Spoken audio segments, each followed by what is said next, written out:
Bonjour et bienvenue sur JDR TV, une chaîne YouTube consacrée aux jeux de rôle. Petite vidéo enregistrée à l'arrache en extérieur. J'espère que vous ne serez pas dérangés par le vent, le bruit des oiseaux, des voitures, etc. Depuis quelques jours, je feuillette ceci, l'Odyssée des Seigneurs Dragons. Méga grosse campagne, méga épaisse, là, 450 pages, et qui tourne sous du Donjons et Dragons 5, etc. Et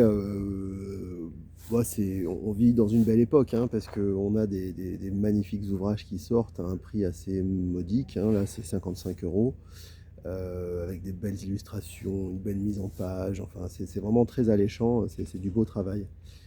Et en fait le truc c'est que alors ça se passe pas dans la Grèce antique, mais ça évoque un petit peu tout un tas de références à des choses qui nous ont inspiré dans la Grèce antique. Voilà, il y a des dieux, il y a des héros. Ça fait vraiment penser à la Grèce antique, mais c'est pas la Grèce antique. Alors du coup, ça, quand on le feuillette, ça titille tellement, ça évoque tellement en nous des choses qui nous ont plu concernant la Grèce. Voilà, si vous avez rêvé en regardant le vieux film Jason et les Argonautes, ou si vous avez rêvé en lisant la pièce de théâtre Les Sept contre Thèbes, ou si vous êtes très inspiré par la bataille des Thermopyles ou la guerre de Troie, voilà, ça réveille en nous des tas de choses. Mais ça réveille tellement bien que, en le lisant, je suis partagé entre l'envie de jouer ce truc-là, qui est dans un univers totalement à part, ou finalement l'envie de jouer vraiment un truc qui se passe dans la Grèce antique, que ce soit la Grèce historique ou la Grèce mythique. Voilà, ça donne les deux envies en même temps.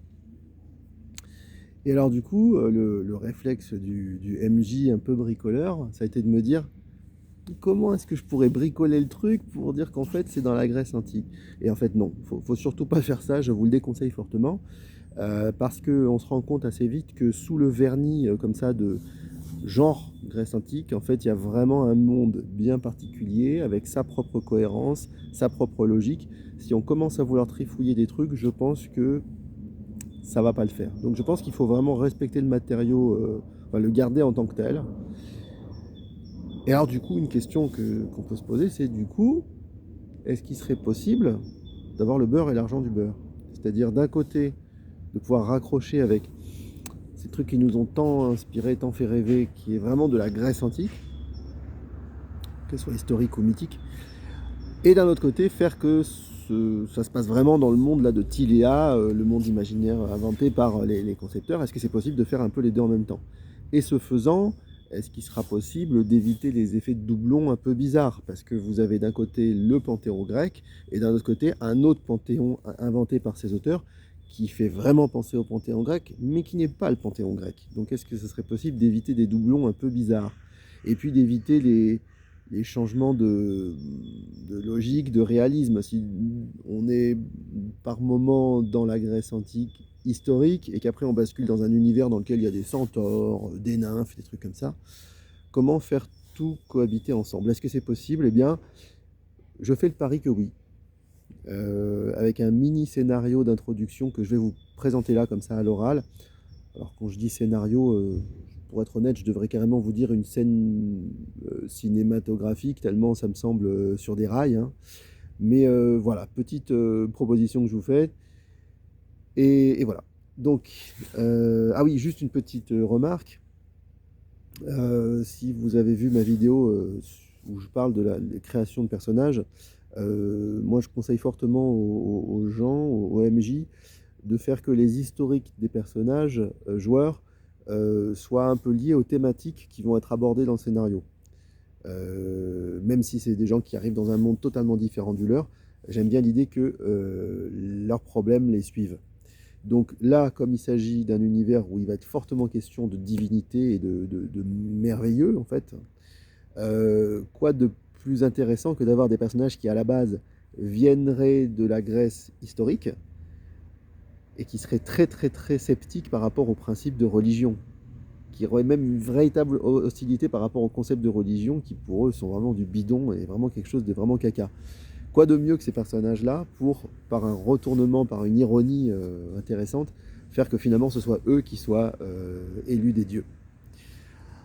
Alors sans plus attendre, ben voilà, je vous présente en gros l'idée. Donc imaginez que vos personnages joueurs, enfin les personnages joueurs joués par vos joueurs, soient des membres d'une tribu ou d'un clan de gens qui ne sont pas grecs et qui sont localisés au nord de la Grèce. Je pense qu'il y a le Péloponnèse, et puis encore au-dessus, il y a des lieux dits barbares, hein, avec ce qui sera plus tard la Bulgarie, tout ce qui est voilà, l'Europe de l'Est, on va dire. Bah, imaginez des gens qui se trouvent dans ces endroits-là et qui ont subi tout un tas de harcèlement et de maltraitance par les armées grecques qui venaient faire des pillages et des choses comme ça.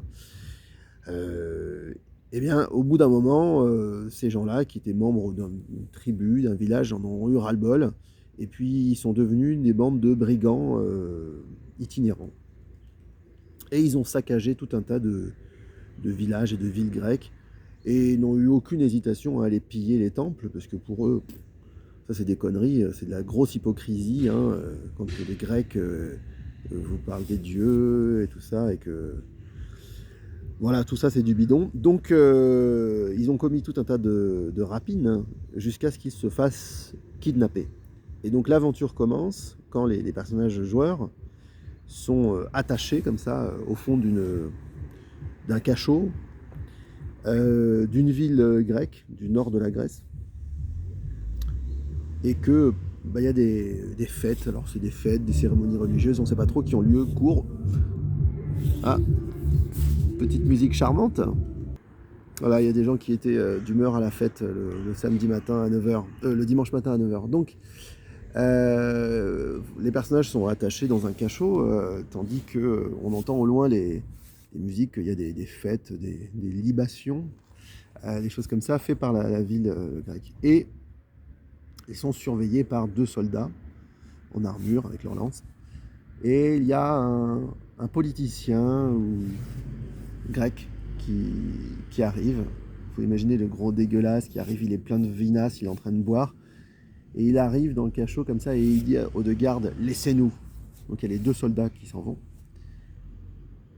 Et cet homme grec un peu assez dégueulasse, assez décadent, il regarde comme ça les prisonniers, il leur dit alors c'est vous là, les chiens fous qui avez saccagé nos temples. Vous crachez au visage de nos dieux. Et évidemment, les personnages joueurs, ils s'en foutent des dieux grecs, ça leur parle pas. Enfin, c'est de la grosse imposture pour eux. Et donc là, il y a cet homme politique grec qui les regarde et qui leur dit, mais vous savez, moi, à différence de vous, je crois dans les dieux. Enfin, je ne crois pas en la vérité de ces contes pour enfants. Ça, c'est de la poudre aux yeux. Non, les dieux, je crois en leur pouvoir. Je crois dans le pouvoir de la religion. Parce que la religion, c'est extraordinaire, le pouvoir que ça a sur les masses, sur la plèbe. Vous aviez vu juste en comprenant l'imposture qu'il y a derrière les religions. Mais à partir de ce savoir, vous avez fait les mauvais choix. Au lieu de brûler les temples, vous auriez dû en faire construire. Si vous aviez été malin, en utilisant la religion efficacement, tout en sachant que c'est une imposture, vous seriez désormais à la tête d'une ville. Peut-être que c'est vous-même qui contrôleriez la Grèce d'ici quelques dizaines d'années, à coup d'habilité politique. Il était prévu qu'on vous fasse tuer demain. Mais j'ai un marché à vous proposer. Il y aura dans 2 jours des cérémonies, alors je sais pas quoi, des trucs politiques, bref, des grands rassemblements. Et c'est l'occasion pour moi d'en mettre un gros coup pour vraiment impressionner la foule. Et j'ai besoin de complices, de personnes qui aient l'esprit ouvert pour participer à une magnifique mise en scène qui me permettra d'émerveiller les foules et leur donner ce qu'ils veulent, quoi, des manifestations des pouvoirs des dieux.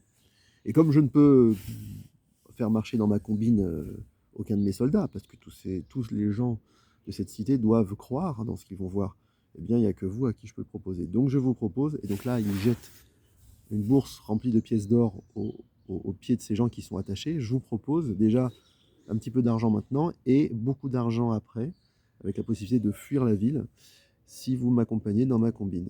Et donc, en fait, le vieux politicien dégueulasse va employer ces gens-là pour faire un espèce d'effet pyrotechnique, pendant que lui, il parle aux masses, qu'il leur dit, oui, les dieux, manifestez-vous, et on voit des fumées tout d'un coup jaillir de tel ou tel immeuble. Voilà. Et ils font partie de la magouille. Donc c'est ce qui va se passer. Et grâce à ça, le politicien dégueulasse va vraiment emporter les foules et ils sont tous à le regarder comme quelqu'un de très puissant. Seulement, manque de bol, au moment où il est en train de faire ça, il y a un groupe de gens qui arrivent avec des soldats armés et qui disent toi, salopard, tu as vendu notre ville à l'ennemi. Et en fait, on a intercepté un message écrit par ces salopards où bon, il trahissait sa propre cité, quoi, en contre de l'argent, etc.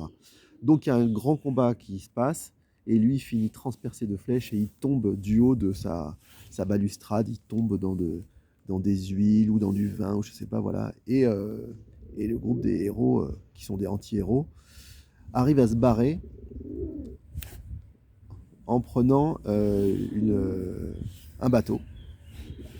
Et grâce à ce bateau, eh bien, ils vont partir en mer.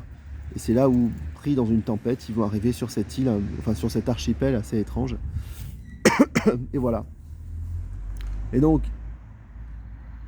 on a un raccordement entre le fait qu'à la base, c'était des gens qui étaient très, très, très sceptiques par rapport à l'idée de religion et qui finalement vont arriver dans un monde totalement merveilleux et où il y a des dieux qu'on rencontre directement. Voilà. Et puis ça vous permet